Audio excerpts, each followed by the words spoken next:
Bismillahirrahmanirrahim. Assalamualaikum warahmatullahi wabarakatuh. Alhamdulillahi wa kafa, wassalatu wassalamu ala nabiyyinal mursala wa ala alihi wa man tabi'ahu bihuda ila yaumil mujtaba amma ba'd. Asyhadu an la ilaha illallah wa asyhadu anna Muhammadar Rasulullah. Allahumma salli ala sayyidina Muhammad wa ala ali sayyidina Muhammad kama sallaita ala sayyidina Ibrahim wa ala ali sayyidina Ibrahim fil alamin innaka Hamidum Majid. Ingkang kula hormati Bapak Ibu para alim ulama, Bapak Ibu para sesepuh, tokoh masyarakat, Bapak Ibu yang hadir pada kesempatan pagi hari ini, Kang Mas, Mbak Yu, dan seluruh rekan-rekan, adik-adik yang mungkin juga hadir pada kesempatan kali ini, baik secara langsung maupun secara online. Alhamdulillahirabbil alamin. Alhamdulillah nggih niki saged sareng-sareng kita berjumpa bermuwajahah dalam kesempatan pagi hari ini. Niki Pak Asrori niki sampun dangu kula mboten pinarak teng mriki niki sudah sejak pandemi. Ngapunten sanget niki dereng saged bermuwajahah dengan Bapak Ibu sekalian. Dados niki pertama kali Pak, kula kembali mengisi setelah pandemi mungkin hampir 2 tahun nggih, 1,5 tahun lebih. Alhamdulillah niki saged berjumpa dengan Bapak Ibu sekalian.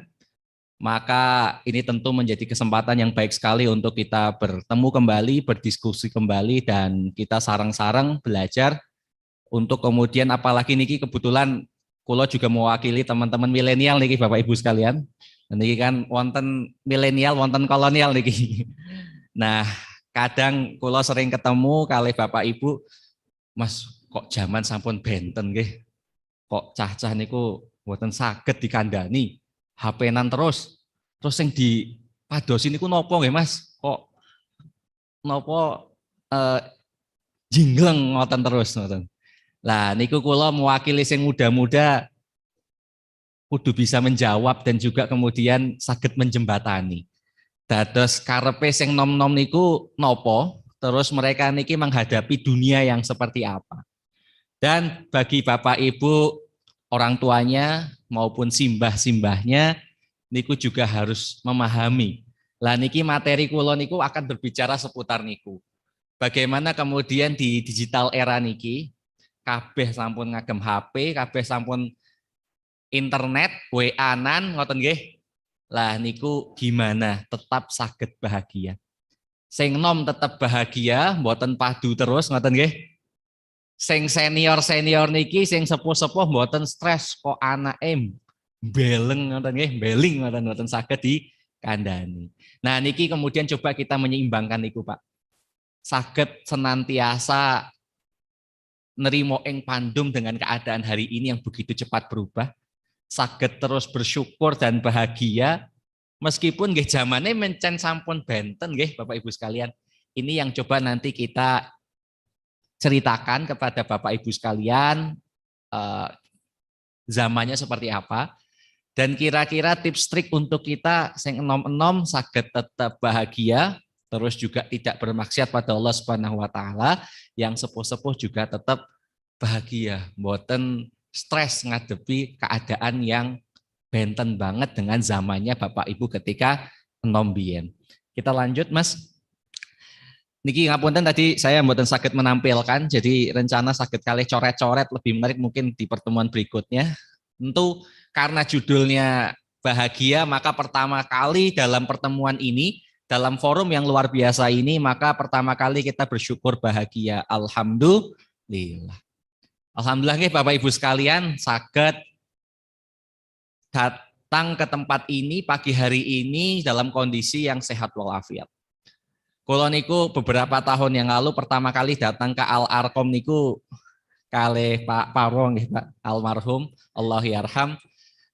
Dalam 2 tahun ini kita melihat, mendengar, merasakan banyak saudara-saudari kita yang mendahului kita, termasuk almarhum Pak Suparwo yang kemudian pertama kali mengajak kula untuk Mas, mbok yo ngisi teng riki niku pertama kali beliau.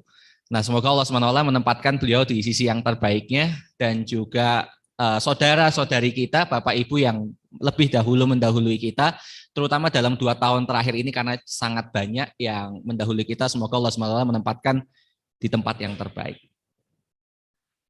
Bapak Ibu sekalian, karena salah satu ibadah yang paling dibenci setan niku farohal mukmin. Napa niku Bapak Ibu sekalian farohal mukmin?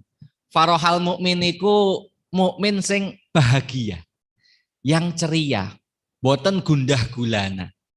Dados setan niku geting banget Bapak Ibu sekalian. Nek wonten tiang muslim kok seneng, kok bahagia.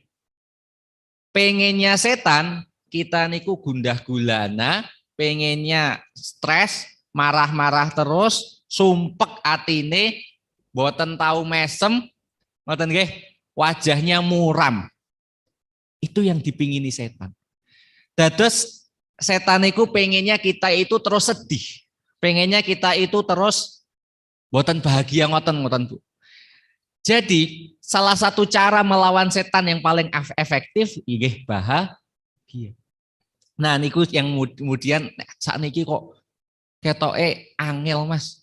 Langsung kemudian nostalgia. Mas nek zaman biyen wah langsung cerita zaman biyen niku. Niku kok ketoke bahagia, kumpul-kumpul mboten wonten sing jingleng teng layar ngoten nggih. Saged napa ngobrol-ngobrol bersendaguro bersama keluarga, quality time bahasane cah nom Bu, quality time. Waktu yang kita gunakan bersama orang-orang tercinta secara maksimal. Lah nek sakniki kok mboten ngoten ya Mas. Bahagianya kok angel ngoten. Padahal itu salah satu dari ibadah yang paling dibenci setan, yaitu farohal mukmin. Bahagianya orang mukmin. Dados untuk melawan setan, Bapak Ibu sekalian ini untuk pembukaan kita emang harus bahagia. Dimulai dari bersyukur. Alhamdulillah. Kita bahagia dados menjadi seorang muslim. Karena nggih kathah umat saudara-saudari kita yang boten muslim, yang boten dapat hidayah dan taufik memeluk agamanya Allah Subhanahu wa taala. Dados kita yang hari ini yang sudah ket lahir nggih, mbah-mbahnya kita, leluhur-leluhur kita sampun muslim, alhamdulillah kita bisa memeluk agama Islam, bisa beribadah seperti ibadahnya abaina, bapak-bapak kita. Ya alhamdulillah niki patut sangat kita syukuri. Karena jangan sampai niki nek bahasane cah nom niki Pak, taken for granted ngoten nggih. Taken for granted niku nggih karena sudah diberikan cuma-cuma dados tidak merasa itu spesial. Wah ket lahir nyong wis muslim Mas. Enggak ada spesialnya. Sama kayak wah ket lahir saged bernafas, saged napa dahar enak niku kan ket lahir taken for granted ngoten. Dados mboten kemudian itu menjadi hal yang spesial. Jadi spesial ketika apa? Jadi spesial ketika kemudian itu sulit kita lakukan. Ketika masuk rumah sakit, wah jebul oksigen kok ono regone ya Mas ya.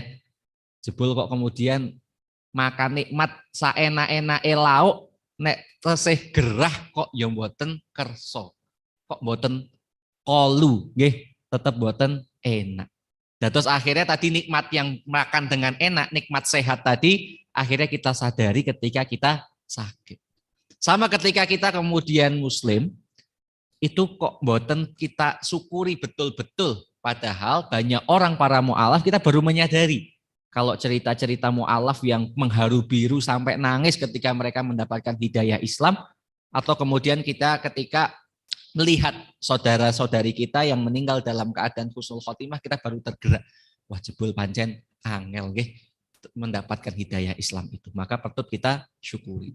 Kita juga bahagia Bapak Ibu sekalian, selain kita Islam dan juga memeluk agamanya Allah, kita juga bersyukur menjadi umatnya Kanjeng Nabi Muhammad SAW. Karena bahkan Nabi Musa alaihissalam pun cemburu dan iri dan ingin menjadi bagian dari umatnya Nabi Muhammad. Karena nggih spesial banget Pak. Nanti di yaumul akhir satu-satunya Nabi yang bisa memberikan syafaat Nabi Muhammad. Dan semua berebut mendapatkan syafaat itu. Dan nanti umatnya Nabi Muhammad SAW itu kemudian pede, bangga ketika di hadapan umat manusia dari zaman Nabi Adam hingga akhir zaman, itu kemudian umatnya Nabi Muhammad yang paling bercahaya dan yang berada di tempat yang paling baik. Terus kudu pede Bapak Ibu sekalian. Nah, ini untuk salah satu cara biar kita tetap bahagia.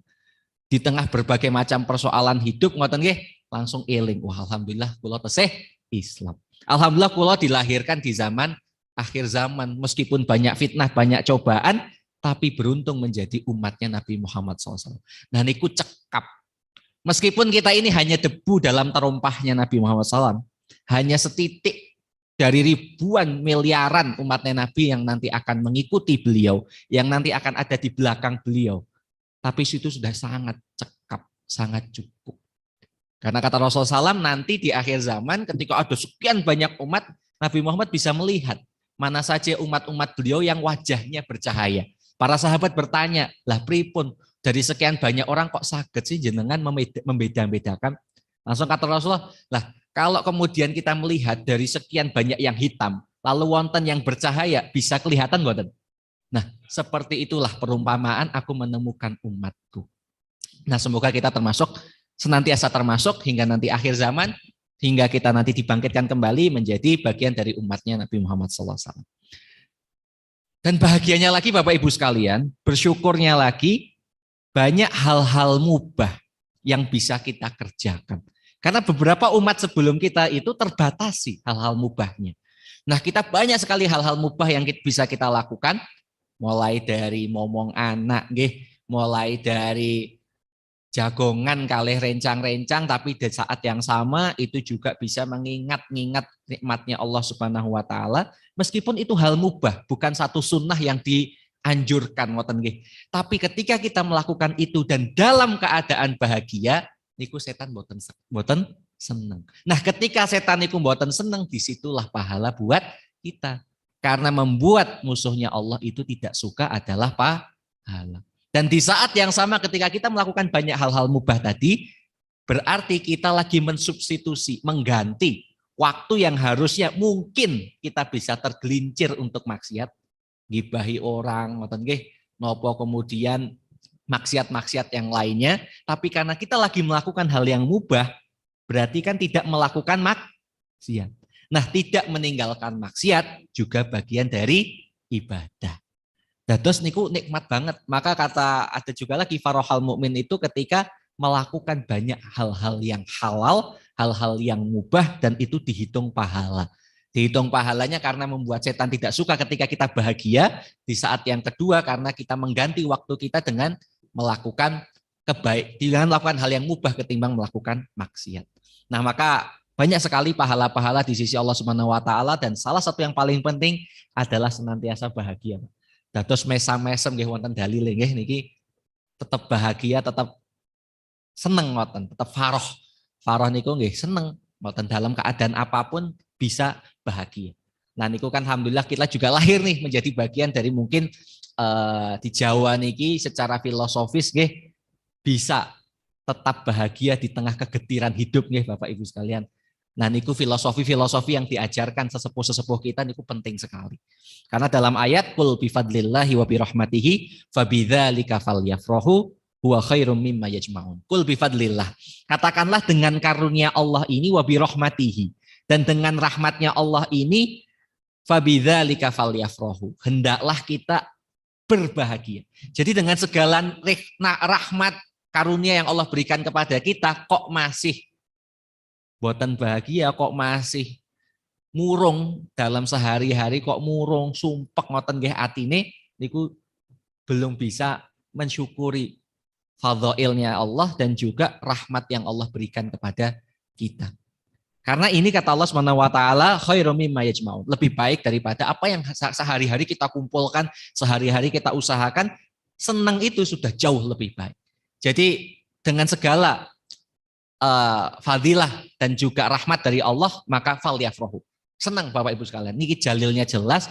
Maka kalau kemudian nanti nih kita cerita tentang dunia hari ini, teknologi digital dan sebagainya, membuat kita kemudian tidak bahagia, nah ini yang perlu kita evaluasi.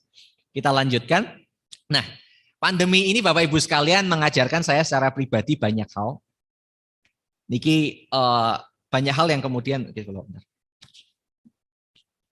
kemudian saya pelajari selama pandemi ini dan tentu Bapak Ibu sekalian, hal-hal spiritual nggih, mungkin ditinggalkan orang-orang yang kita sayangi, mungkin juga mendapatkan banyak karunia dari Allah Subhanahu wa taala atau tantangan hidup. Lah niki kula alhamdulillah niki tahadus binikmah nggih Bapak Ibu sekalian, hampir 1,5 tahun yang 1,5 tahun lalu lebih niku kula dikaruniai putri pertama. Nah, niku ternyata merubah banyak hal. Belajar banyak hal niku kula jadi ngerasa seperti yang dilakukan atau Bapak Ibu sekalian selama ini, jadi saya mendapatkan banyak pelajaran. Pelajaran itu yang kemudian membuat ilmunya Allah begitu luas, banyak sekali ilmu yang belum saya pelajari, guru-guru yang belum saya temui, yang ingin kemudian saya dapatkan sebelum saya berbagi. Jadi ketika kemudian ingat dulu Pak Parwo menyampaikan, Mas, mungkin di bulan November ngisi itu sudah setahun yang lalu, itu saya jadi teringat kok agak berat nih setelah menghadapi banyak hal-hal selama pandemi ini, saya belajar banyak hal baru, kok kemudian kok agak berat berbagi. Tapi kemudian saya diingatkan cerita dan juga ayat yang kemudian cerita ini membuat ayat ini turun. Jadi pada waktu itu para sahabat pasca perang, niku dalam suatu perang bersama Rasulullah SAW, para sahabat niku kan wonten kathah yang terluka-luka. Nah kemudian mereka niku bahasanya mungkin bukan mengadu, tapi ingin mendapatkan perhatian lebih dari Allah Subhanahu wa taala karena mereka sudah berjuang, benar, sudah berjuang di jalan Allah. Kemudian mereka mengatakan, ya Allah, kula niku sampun kula rewangi belani agamanipun jenengan untuk kemudian berjuang di jalan Engkau. Lah niki kula niki terluka, sakit. Nggih, monggo diberikan balasan yang terbaik. Niku kan wajar nggih, kita sudah berjuang, berjihad, kemudian mengadu kepada Allah, ya Allah ini aku luka-luka, mohon dibantulah, intinya seperti itu.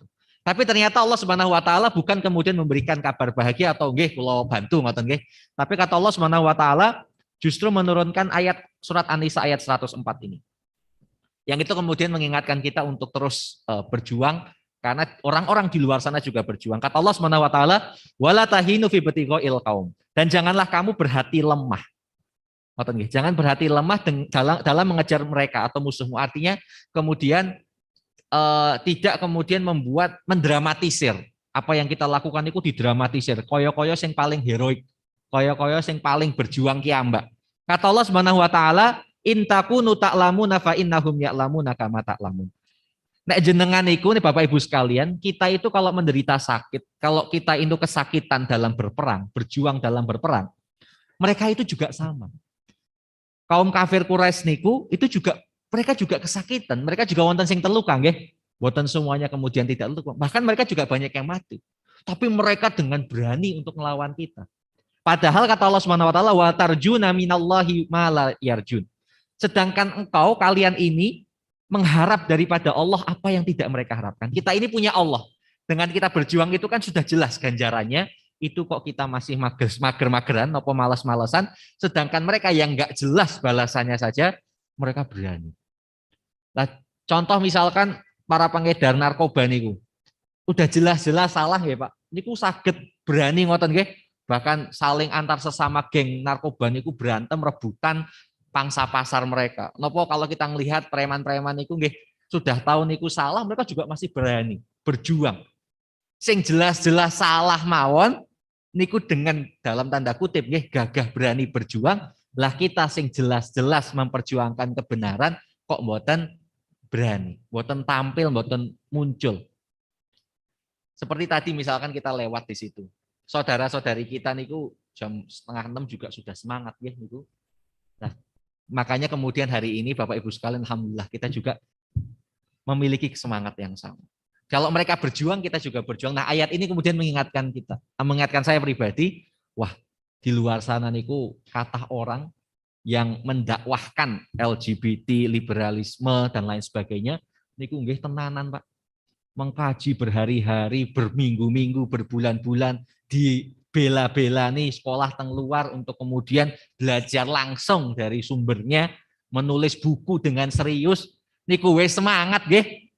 Lah kok kita yang kemudian tahu minimal mana yang hak, mana yang batil, menurut dari yang kita pelajari dari guru-guru kita, kok mboten kemudian punya semangat yang sama atau punya penampilan yang sama lah dalam berjuang itu. Itu yang kemudian bismillah hari ini hadir kembali di Majelis Al-Arqam. Kita lanjutkan Bapak Ibu sekalian. Mari kita mulai tantangan digital era dan upaya untuk kita tetap bahagia niki. Nah, niku nopo mawon tantangannya. Nah, niki ada 5 yang mungkin merangkum sebenarnya cukup banyak, tapi saya coba sederhanakan 5 niki. Yang pertama tantangan tentang dunia digital niki Bapak Ibu sekalian, pertama eksistensi. Kenapa eksistensi? Karena semua itu mudah berbagi dan dibagikan. Semua aktivitas kita kok ketoke perlu untuk didokumentasikan dan dibagikan kepada yang lain. Muncul tuntutan untuk kemudian muncul, tuntutan untuk tampil. Terus niki mungkin kalau Bapak Ibu sekalian yang tidak merasa mungkin mengetahui anak-anaknya, ponaan-ponaannya atau bahkan cucu-cucunya. Nah, sehingga apa yang saya sampaikan ini kalaupun tidak langsung bermanfaat bagi Bapak Ibu panjenengan sekalian, mungkin bagi anak-anak yang nanti bisa mendapatkan caranya ngoten untuk menghadapi mereka-mereka ini. Nah, di dunia digital ini Bapak Ibu sekalian, kita punya Facebook, Instagram, bahkan WhatsApp, wonten WhatsApp story dan lain sebagainya.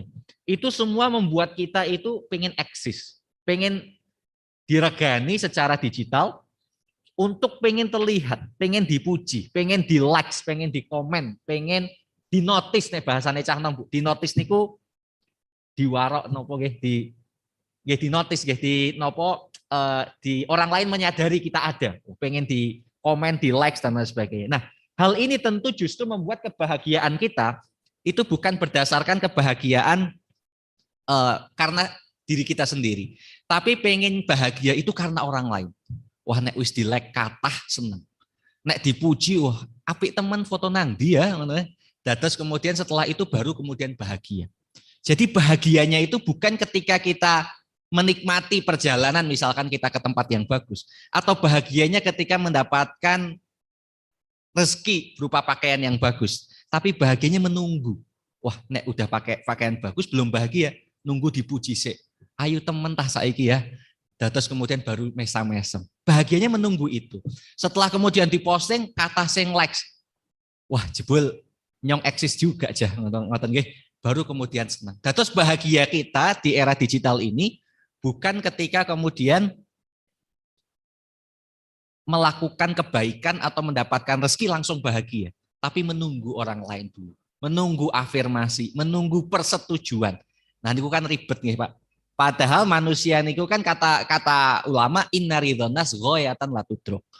Nek pengen kabeh menungso niku seneng, niku ghoyatan latudrok. Cita-cita sing mustahil, hil yang mustahil.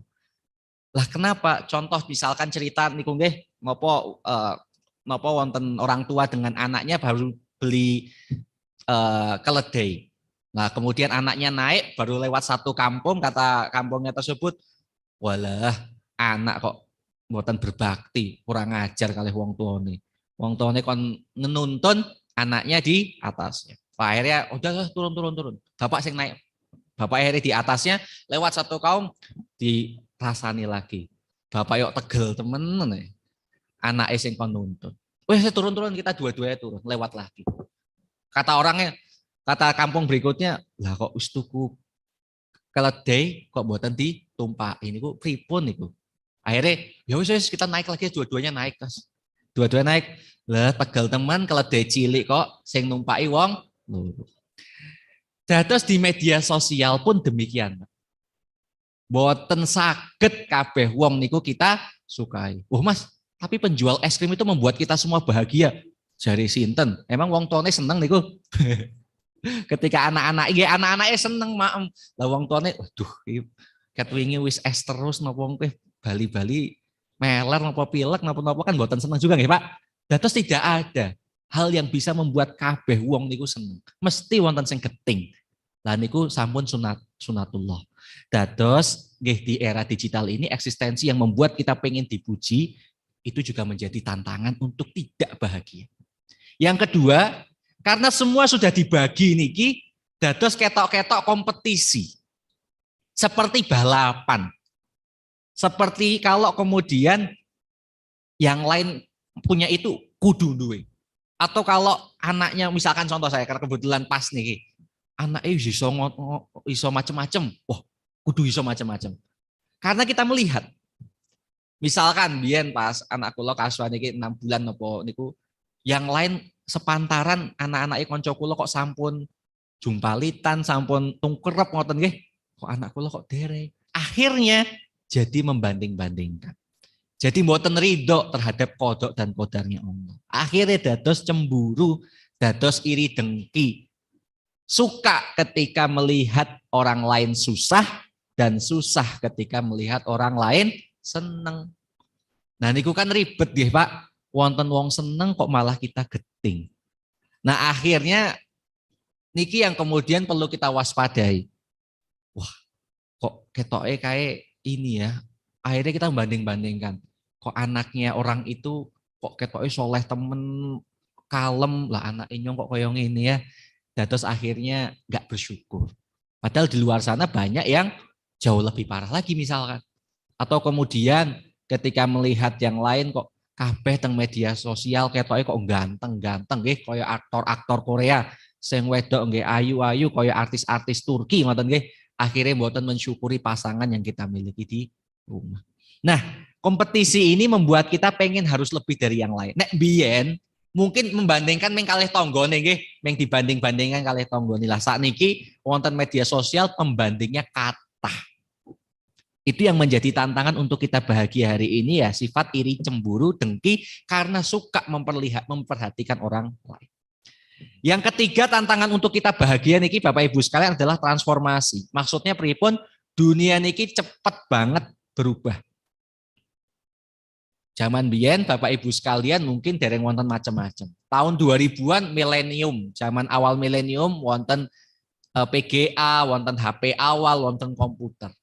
Begitu 10 tahun kemudian cepat banget, kabeh punya smartphone. 10 tahun berikutnya lagi bukan cuma smartphone, internet. Semua terkoneksi internet, kabeh punya media sosial. Beberapa tahun kemudian, bukan cuma media sosial, kabeh game ono wae.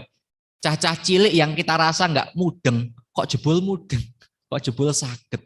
Dunia begitu cepat berubah. Nah, sing tua-tua, Bapak Ibu yang sudah sepuh-sepuh niku kaget. Wah, kok ngoten yo. Akhirnya sumpek hatinya kok, wah, anak-anaknya kok angel diingetin. Ngegame terus, jingleng terus. Muncul culture shock. Gegar budaya niku culture shock niku kaget. Sing enom nggih kaget. Kok sing tua mikirnya ngoten nggih. Nah sing tua-tua kok sing enom kok beling-beling ngoten nggih. Iku muncul culture shock. Apalagi gara-gara niki. Nah, muncul banyak kebiasaan baru dan generasi baru. Nah, saat niki kula milenial wonten meleh Pak. Setelah ini wonten generasi Z niku yang di bawahnya. Nah, mungkin wonten lagi generasi berikutnya dan mereka sangat berbeda. Mungkin di era saya pernah merasakan dua zaman. Zaman belum ada ini gitu nggih, dengan kemudian ada. Maka merasakan permainan-permainan anak yang kemudian ketika belum ada teknologi sama sekali begitu. Baru kemudian kita remaja, sampun SMP, baru kemudian ada HP, kemudian ada yang lainnya. Itu generasi kami. Di bawah kami niku lahir sampun wonten, bapak ibunya sudah memegang, jadi mereka terbiasa. Nah, itu yang menjadi tantangan hari ini. Yang itu akhirnya membuat kebahagiaan itu agak sulit karena perbedaan zaman yang dihadapi. Yang tua-tua dulu menghadapi, kalau dulu Pak, niku perubahan niku memang akhirnya semakin cepat. Dados kalau dulu misalkan menemukan inovasi-inovasi baru itu butuh 100 tahun, 200 tahun, ini setiap 10 tahun dunianya sudah berubah, bahkan semakin cepat kembali. Misalkan 2 tahun terakhir, mboten kebayang ya Pak, sekolah saged online saat ini kita dengan Zoom yang di rumah bisa menyaksikan, mboten kebayang. Mungkin di luar sudah di Indonesia belum, di Wonosobo belum.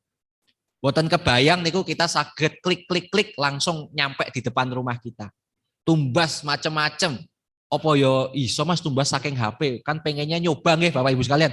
Tapi ternyata kok bisa niku sekarang dunia begitu cepat berubah. Nah, ini membuat generasi baru.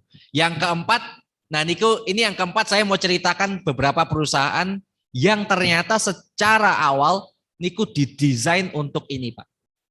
Didesain untuk memenuhi nafsu akan koleksi. Biyen mbah-mbah kita mungkin terbatas, makanan itu harus disimpan sehingga bisa bertahan ketika musim dingin, nopo bertahan ketika masa-masa paceklik. Sehingga nafsunya adalah mengkoleksi, mengumpulkan makanan-makanan, bahan-bahan, Maka ada metode pengeringan, ada metode macam-macam, termasuk mengumpulkan barang-barang perkakas-perkakas. Karena akhirnya kita menemukan sejarah-sejarah dari kerajaan-kerajaan sampai bahkan sebelum niku ditemukan pengumpulan perkakas-perkakas. Karena budaya mengumpulkan.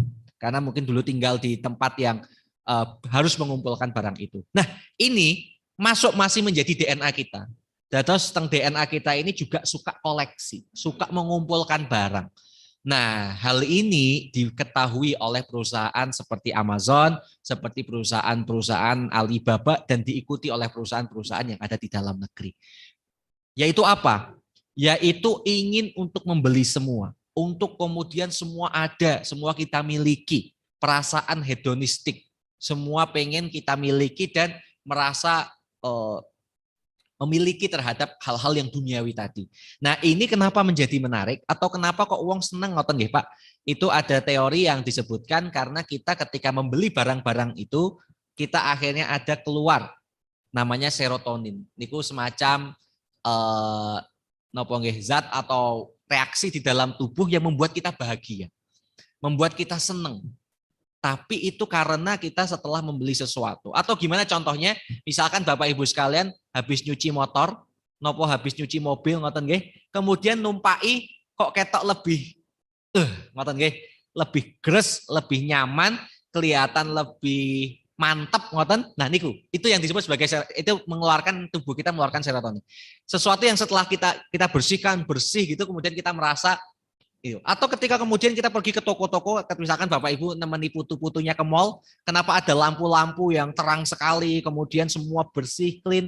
Begitu kita masuk toko itu, ngerasa kayak, nopo nggih, kayak bahasa cah nom, kayak dados sultan, ngoten nggih. Merasa jadi, padahal sebenarnya kita nggak membawa uang, tapi kayak akhirnya jadi, oh ya tak tuku wae lah gitu. Nah, ini sama, jadi membuat kita merasa bahagia dan akhirnya membeli dan terus membeli. Nah, ini yang kemudian dilakukan di media sosial hari ini atau di e-commerce, belanja online itu. Niku sama, Pak. Dados membuat kita itu keinginan untuk terus mengkoleksi, membeli lagi tanpa merasa cukup. Nah, ini yang kemudian membuat tidak bahagia. Kenapa tidak bahagia? Karena bahagianya menunggu sesuatu. Wah, nek mboten gadah niku mobil Avanza sing anyar niku, nopo Veloz sing anyar niku mboten bahagia. Nek kula dereng niku make gamis sing keren niku yang dipakai sama artis itu kok ketoke dereng ayu. Dados bahagianya menunggu ketika kita memakai barang tersebut atau memiliki barang tersebut. Kan jadi kalau belum memiliki bukan bahagia-bahagia, tapi begitu kita miliki nafsu itu nggak akan berhenti. Oh, nambah lagi. Nah, itu yang keempat tantangannya, Pak, di era digital ini. Kalau dulu mungkin terbatas. Pilihannya paling di pasarnya sendiri, ngoten nggih, dan itu harus pergi ke kecamatan, ngoten. Kalau sekarang di depan kita, klik, kathah pilihannya. Dan ini disebut dengan infinity pool, Pak. Infinity pool itu kolam renang yang tidak berbatas. Maksudnya apa? Begitu kita scrolling, kok ketoknya mboten telas-telas. Nggih, kita ke bawah ada lagi barangnya, kok banyak banget ya barang di internet yang bisa dibeli. Atau ya misalkan Bapak Ibu wonten WA story ngoten nggih, dia saling menjual tapi kemudian kita klik kan terus-menerus nggak berhenti. Nah, itu memang didesain oleh mereka itu, dan itu sampun kathah Bapak Ibu sekalian, film-film yang menceritakan, buku-buku yang menceritakan tentang ini. Membuat kita itu terus-menerus tergantung kepada itu, pengen beli terus dan bahagianya menunggu setelah kita memiliki barang tersebut. Yang terakhir tantangannya adalah algoritma. Algoritma niku nopo? Algoritma niku adalah bagaimana hari ini semua yang ada di tangan kita, di depan kita, TV, komputer, semua itu terkoneksi terhadap memiliki koneksi terhadap data. Terus data-data itu kemudian memiliki rekomendasi. Misalkan Bapak Ibu sekalian pernah ngobrol, terus kemudian ngomong ke ibu-ibu, aku kok pengen jam ya. Tiba-tiba begitu buka Google, kok iklannya tentang jam. Karena memang dia juga sudah bisa mendengar, Pak, yang ada di kita. Begitu kemudian kita ngeklik jam, akhirnya kita cari-cari. Di semua, kita buka Facebook, buka Instagram, munculnya jam. Bahkan sampai preferensi warna. Kita pengen senengnya warna hijau. Ya munculnya nanti yang hijau-hijau aja. Dari kemarin beli baju Bapak Ibu sekalian belinya misalkan warnanya anak-anaknya nanti misalkan belinya warnanya pink. Semua nanti rekomendasinya juga senangnya warna pink. Terus dia itu lebih mengetahui daripada diri kita sendiri, bahkan lebih mengetahui daripada pasangan kita. Lah kok bisa? Lah saat ini Pak cah-cah nom niku kula kalau rencang-rencang kula kalau kemudian tanglet sesuatu terus isin misalkan obat panu misalkan ngoten nggih. Isin tanglet ke bojone ngoten nggih, googling. Bojonya nggak tahu kalau misalkan ada dan kita membutuhkan itu misalkan, tapi Google ngertos. Dan itu kita nggak malu tanya gitu. Karena kita menganggap itu bukan siapa-siapa, itu robot. Tapi dia mengumpulkan sekian juta informasi, sekian miliar informasi setiap hari dari segenap penduduk dunia dan dia olah itu. Dan bahkan semua ini sudah diterpetakan Pak. Kita lewat jalan ini, saya lagi di Jogja, saya klik Masjid Al-Arqam saat ini pripun nggih, langsung kelihatan gambarnya. Kemarin misalkan ada mobil yang lewat yang ngambil kamera. Semua sudah terpetakan. Hal ini yang kemudian membuat keputusan-keputusan kita terkendali oleh data ini. Misalkan kita pengen makan, padahal janjinya referensi yang lain, tapi begitu sama anak Mas, saya lagi ke Jogja, mangan opo ya? Anaknya, sekedap Pak, searching. Makanan enak di Jogja. Langsung muncul rekomendasinya.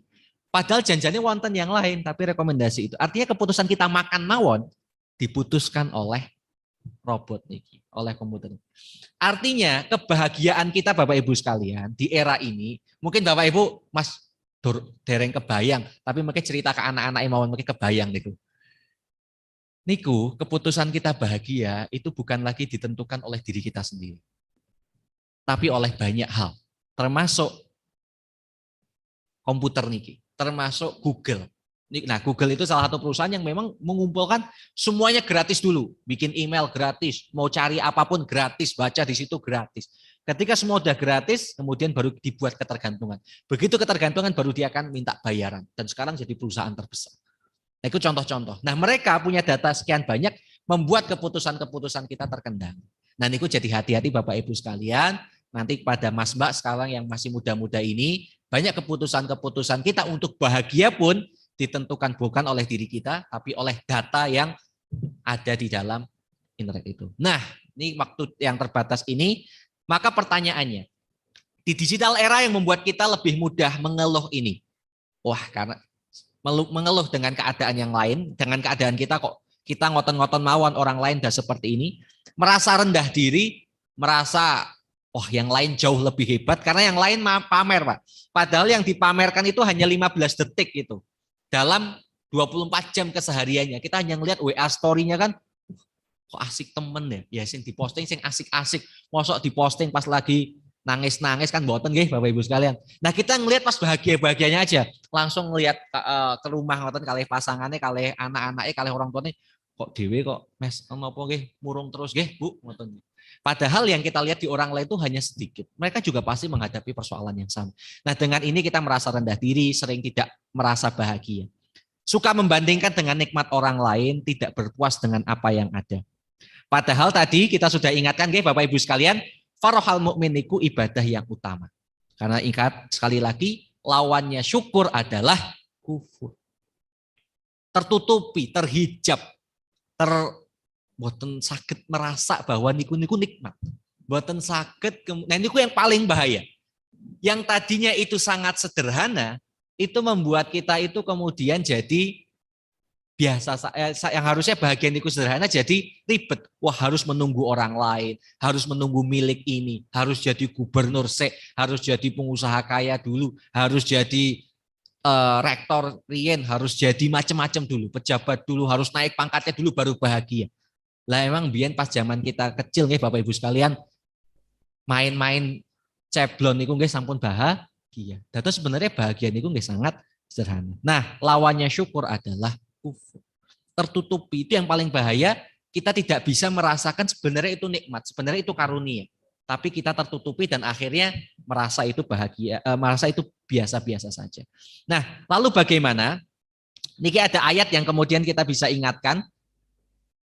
Ayatnya di niki wonten ayat dari surat Yunus nggih, ayat 62. Ala inna auliya Allahi la khaufun alaihim wa lahum yahzanun. Dados kalau Bapak Ibu sekalian ingin menjadi kekasih-kekasihnya Allah, wali-walinya Allah itu, La khaufun alaihim. Mereka tidak ada kekhawatiran, tidak ada ketakutan dalam diri mereka, walahum yahzanun, dan tidak pula mereka bersedih hati. Dan itu semua kekasihnya Allah, semua wali-walinya Allah, orang-orang yang terpilih yang kemudian menjadi kekasihnya Allah niku, cirinya sama. Wala khaufun alaihim. Mereka tidak takut, tidak khawatir, dan mereka juga tidak bersedih hati. Nah, solusinya adalah, ini salah satu mungkin nanti beberapa, cuman dari waktu yang terbatas, mana saja yang mungkin bisa kita tampilkan. Next Mas. Yang pertama, niki kata ulama, bahagia niku tercipta ketika kita berusaha sebanyak mungkin agar tidak bergantung pada sebanyak mungkin hal. Angel niki.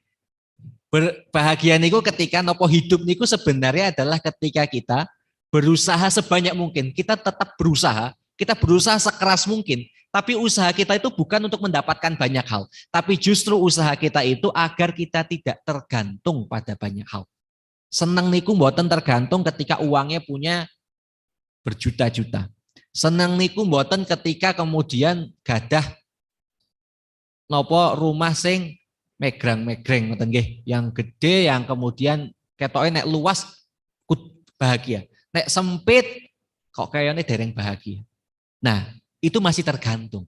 Berarti bahagianya kita masih tergantung pada rumah tadi. Bahagianya masih tergantung pada jabatan. Bahagianya masih tergantung pada uang. Bahagianya masih tergantung pada bahkan pada pasangan, pada anak kita. Nek anaknya belum, ini kita belum bahagia. Padahal bukan itu yang dituntut. Banyak kok kisah nabi-nabi, orang-orang soleh yang anak-anaknya ditakdir mboten dados soleh. Nah, terus itu bukan kewajiban kita Bapak Ibu sekalian. Kita bertugas untuk mendidik, tapi pada hasilnya, pada akhirnya ketika itu kemudian sudah kita berusaha sedemikian keras, tapi takdir Allah berkata lain, bukan kemudian kita akhirnya melekat. Nah, enggak gitu, enggak bahagia, ya Allah, kok kulo itu akhirnya menyalahkan qada dan qadar. Nah, itu yang tidak diharapkan. Karena kata ulama istighna niku nopo, berlepas diri dari yang fana. Jadi ya hanya menggantungkan diri pada Allah. Pokoknya kalau ridhonya itu bukan ridho kemudian kepada yang lain, ridho orang lain bahkan, tapi ridhonya pada Allah. Nah, maka tidak bahagia ini karena kebahagiaan kita ini masih tergantung pada banyak hal. Nunggu kaya, nunggu tenar, nunggu bla bla bla bla. Banyak syarat ini yang seringkali membuat kita tidak bahagia. Nah, yang kedua, solusinya adalah ridho pada qadha dan qadar atau merasa qanaah, merasa cukup. Di filosofi Jawa kita mendengar ada nrimo ing pandum. Karena tadi Pak, nafsu itu tidak ada batasnya. Pengen ini, pengen itu, kalau udah punya ini lanjut lagi terus menerus, tidak ada batasnya. Bukan kemudian kita tidak berusaha, namun senantiasa sadar dan eling bahwa semua kejadian itu kersanipun Gusti Allah. Nah, ridho bahwa kulla syai'in minallah wa ilallah. Seperti contoh misalkan ada ulama niku ditanglet wonten perempuan niku mboten ngapunten nggih mboten pati ayu ngoten Bu, takon kepada ulamanya. Pak, bojo kula niku mbok didoakan jadi orang yang kaya raya. Ngoten nggih. Kemudian kata ulamanya ini, kata ustadznya ini, Bu, nggih kalau nek suami ini pun jenengan nanti sudah kaya raya, biasanya apa sih yang kemudian dievaluasi? Oh ya rumahnya. Yang tadinya rumahnya petak, ya pasti akan dievaluasi jadi rumah yang gede. Habis niku nopo Bu? Kendaraannya. Wah, yang tadinya kendaraannya butut langsung dibelikan kendaraan yang mewah. Nggih Bu, setelah itu nopo? Nggih pakaiannya, penampilannya. Nggih setelah itu nopo Bu? Nggih nopo nggih Pak? Nah, baru kerasa. Nggih boten Pak, tak revisi. Terus akhirnya bilang ke ulamanya tak revisi, boten sios. Karena nggih khawatir setelah suaminya niku nggih suaminya nggih awalnya nggih boten pati ganteng nggih, tapi ketika sudah kaya raya, punya macam-macam dan boten pati soleh ngoten nggih Bu. Istrinya juga ngerti niki bojo kula boten pati soleh. Terus ketika sudah kaya raya yang dievaluasi rumah, mobil, penampilan, juk. Nah, khawatirnya kemudian bojo. Akhirnya nggih boten sah. Nah, akhirnya nerimo. Nggih pun Ustaz, nggih pun Pak Kiai ngoten mawon lah sampun cekap. Nah, sampun cekap niku yang membuat tetap bahagia.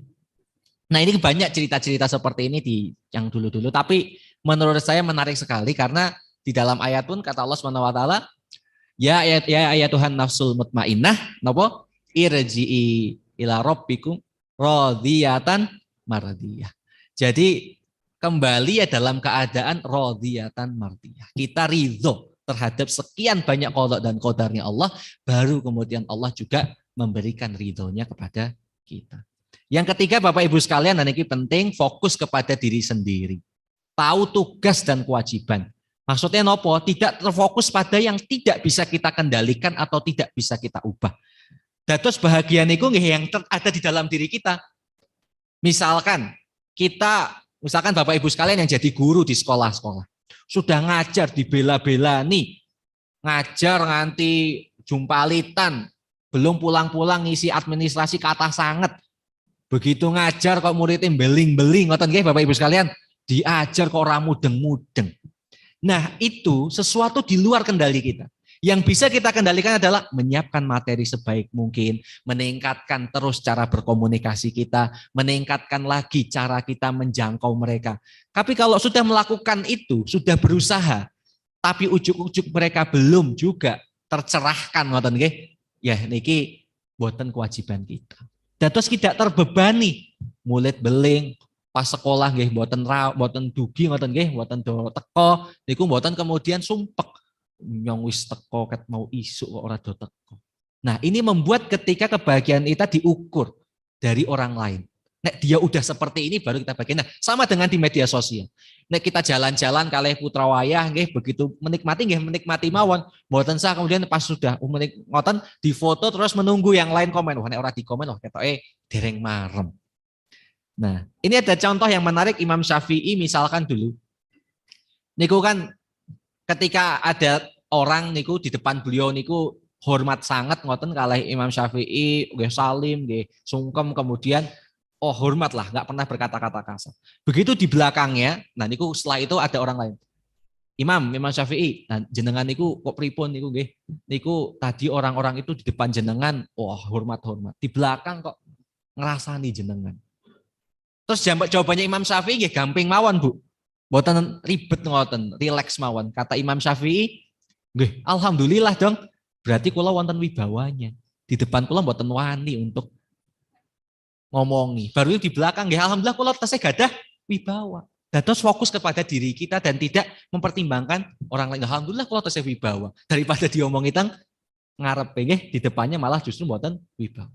Atau kisah yang menarik kemudian Imam Syafi'i itu di satu kampung itu setengahnya itu nggak suka jenengan, mboten seneng geting kali jenengan itu. Kata Imam Syafi'i, ya alhamdulillah dong, sing setengah niku nggih alhamdulillah mboten tahu untuk kemudian nopo ngutangi kula, ajeng ngutang ke kula wong mboten seneng. Kan sing seneng niku kan sing biasa ngutang kalih kula niku kan sing seneng ngoten nggih Bu. Lah niku mboten seneng nggih mboten tahu. Jadi dipikir yang rileks saja, dipikir sesuatu yang fokus pada diri dan kebahagiaan diri kita. Kebahagiaan kita tidak tergantung pada mereka-mereka yang membenci kita. Atau cerita tentang Ja'far Shadiq. Imam Ja'far Shadiq ini gurunya Imam Abu Hanifah, al-Imam Madhab. Jadi gurunya Imam Abu Hanifah, cicitnya Rasulullah SAW. Ja'far Shadiq ini juga sama. Suatu hari malah ini dicaci maki, dicerca di depan mukanya. Wah, di onek-onei. Kata Ja'far Shadiq cuma didengarkan, justru malah didengarkan terus. Kemudian sudah gitu kata Imam Ja'far Shadiq, sudah masih ada lagi, sudah sampun Pak kata anaknya itu. Kemudian kata Imam Ja'far Shadiq, jenengan niku ngerasani kula, ngunek-nguneki kula, mencerca saya, kata Imam Ja'far Shadiq, itu berdasarkan apa yang kamu tahu. Yang kamu nggak tahu itu tesih kata, langsung izin. Akhirnya tobat dan akhirnya jadi muridnya. Nah ketika jadi murid akhirnya tanglet. Pak Imam, kok jenengan niku bisa sabar niku pripun ketika sudah diunek-uneki dan sebagainya kok saged sabar. Kata beliau ada ungkapan akhirnya beliau menyampaikan bahwa nggih pripun kula harus marah. Lazat yang luar biasa yang pemilik langit dan bumi niku mawon dimaksiati kalih makhluk yang diciptakannya itu juga tidak langsung memberikan azab kok. Lah mosok kula bahkan masih memberikan rohimnya, masih memberikan rahmannya, masih memberikan dunia dengan seisinya, masih memberikan makanan yang enak, masih memberikan udara yang segar pada makhluk-makhluk yang maksiati padahal sudah diciptakan dan dia pemilik langit dan bumi, itu aja tidak marah. Mosok kula ming dunia ilah kula niku sapa. Nah, hal ini yang kemudian menjadi filosofi Bapak Ibu sekalian, kalaupun nanti banyak hal dalam kehidupan kita yang membuat kita tidak bahagia, kita menyadari lawang Allah yang maha kuasa, itu aja banyak yang maksiat nih Pak. Lah kita murid kita yang boten datang ketika sekolah nopo beling niku aja merasa langsung kula niku sinten ngoten nggih. Padahal nggih Allah Subhanahu wa taala yang punya semuanya niku jauh lebih parah nggih. Makhluk-makhluknya itu mendurhakai Allah Subhanahu wa taala. Kisah terakhir misalkan ulama yang dipanggil tetangga. Mungkin ini terakhir sebelum kita tutup. Masih ada beberapa solusi tapi mungkin di pertemuan yang berikutnya sambil kita bahas detail nggih. Tips-tips untuk kemudian tidak tergantung kepada niki anak-anak kita dan cucu-cucu kita. Yang tips yang ketiga niki kisah ulama yang dipanggil tetangganya. Wonten ulama tetanggaan kalih cah nom. Cah nom niku nggih kemudian sering manggil ulamanya. Pak, sini ke rumah saya gitu. Begitu datang ke rumahnya dia berburu. Sampai ke rumahnya boten sios. Pulang lagi. Dipanggil lagi sampai 3 kali sambil pemuda ini ketawa-tawa. Dikerjain gitu ya. Diprank nek cah nom niku Bu, diprank ngoten nggih. Kembali lagi. Sampai kemudian pemudanya ini penasaran. Pak, kok jenengan enggak marah sih? Ngoten nggih. Sudah saya panggil, kembali, saya panggil tak suruh kembali, kok mbaton marah? Kata dia, "Lah ngapain saya harus marah? Saya ini datang ke sini ketika jenengan panggil dan jenengan suruh saya pulang bukan karena jenengan. Saya ini sedang memenuhi kewajiban saya." Loh, kewajiban apa? Kewajiban regani tonggo. Hurumatil jar, menghormati tetangga, dan saya datang ke sini untuk menghormati tetangga karena jenengan panggil saya. Tapi jenengan tidak butuh saya lagi dan meminta saya pulang, itu juga saya lagi hurumatil jar, lagi menghormati tamu. Jadi saya nggak ada urusan dengan Anda. Urusan saya dengan Allah. Allah minta saya menghormati tamu, ya saya penuhi. Menghormati tetangga, ya saya penuhi. Saya nggak ada urusan dengan Anda. Saya urusannya dengan Allah sebagai hurumatil jar, menghormati tamu. Jadi rileks. Jadi ketika itu dia nggak kemudian pusing. Wah, diprank karo cah cilik. Tapi mboten, kula niki lagi menghormati tetangga. Jadi cekap sampai di situ. Sama, Bapak Ibu sekalian punya putra wayah. Sudah melakukan banyak hal baik. Terus ngemben nek nyong wis sepuh kudu dirumat karo anake. Loh, kok dados transaksional ngoten? Nah, tugas kita memenuhi kewajiban Allah SWT untuk merawat anak. Perkara kemudian dia mengembalikan berbakti kepada kita, itu urusannya dia, bukan urusan kita. Tugas kita adalah melakukan, ya sama dengan tetangga tadi. Tugasnya adalah hurumatil jar. Terus poinnya adalah di sini Pak. Fokus kepada diri sendiri dan kewajiban-kewajiban kita. Nah, media sosial ini seringkali membuat kita lupa kewajiban kita karena kita melihat orang lain.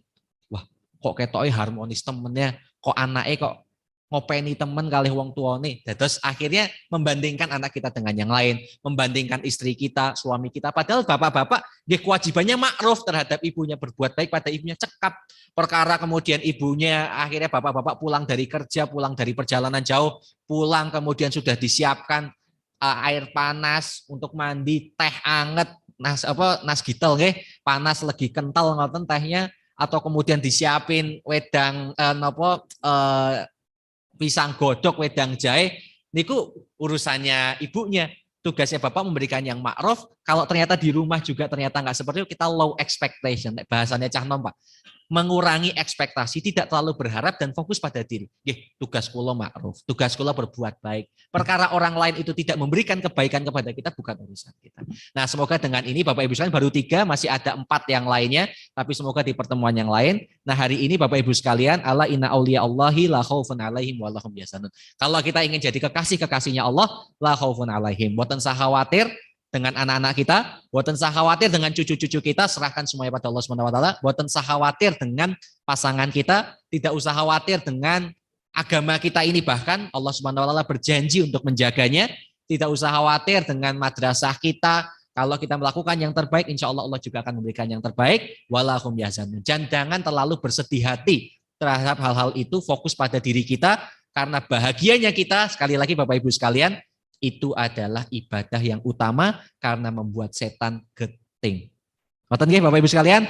Nah, setelah pertemuan niki kita masih melihat satu sama lain kok masih murung, masih abasa wa tawalla nggih, masih merengut ngoten nggih. Nah, niku dievaluasi. Pak, mesem Pak. Bu, mesem Bu ngoten nggih. Nah, itu yang semoga kita ini berdakwah seperti Kiai Air Fahrudin. mengkampanyekan, menggembirakan umat. Kata Kiai AR, lah nggih, masyarakat niku sampun kathah urusane, sampun kathah tugasnya. Di masyarakat wonten kathah persoalannya, di rumah tangganya kathah persoalannya, ekonominya kathah persoalannya. Kok mosok pengajian-pengajian kita, lembaga-lembaga kita, persyarikatan kita tidak mampu memberikan kebahagiaan, kegembiraan. Nah, niki kalau mendakwahi melanjutkan yang disampaikan Kiai AR sebagai kiai yang penggembira umat. Wabillahi taufik wal hidayah. Bapak Ibu sekalian, kita berdoa. A'udzubillahi minasyaitonirrajim. Bismillahirrahmanirrahim. Alhamdulillahirabbil alamin hamdan syakirin hamdan na'imin hamdan yuwafi ni'amahu wa yukafi mazida. Ya Allah ya Rahman ya Rahim. Hari ini kami berkumpul di tempat ini mengharapkan ridhomu, maka berkahilah pertemuan ini, berkahilah perpisahan kami ini, dan kumpulkanlah kami sebagaimana Engkau mengumpulkan kami di dunia ini, kumpulkan kami pula di akhirat kelak di jannah-Mu bertetangga bersama Rasulullah SAW. Amin amin ya rabbal alamin. Ya Allah ya Rahman ya Rahim. Rabbana atina fid dunya hasanah wa fil akhirati hasanah wa qina adzabannar walhamdulillahi rabbil alamin. Amin ya rabbal alamin. Oke, kalau kembalikan kepada Ustadz moderator dan juga panitia, mungkin nanti ada tambahan pengumuman. Wabillahi taufiq wal hidayah. Assalamualaikum warahmatullahi wabarakatuh.